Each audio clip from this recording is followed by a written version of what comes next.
Kanchenjunga express train দুর্ঘটনায় যাত্রীদের Sealdah station থেকে নির্বিঘ্নে বাড়িতে পৌঁছে দেওয়ার জন্য রাজ্যের পরিবহন দফতরের তরফ থেকে কয়েকটি সরকারি বাসের ব্যবস্থা করা হয়েছে।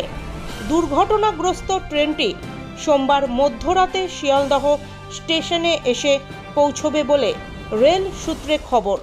মধ্যরাতে নির্দিষ্ট গন্তব্যে পৌঁছতে যাত্রীদের যাতে কোনো রকম অসুবিধা না হয় তাই পরিবহন দফতরের তরফে এই বিশেষ ব্যবস্থা গ্রহণ করা হয়েছে।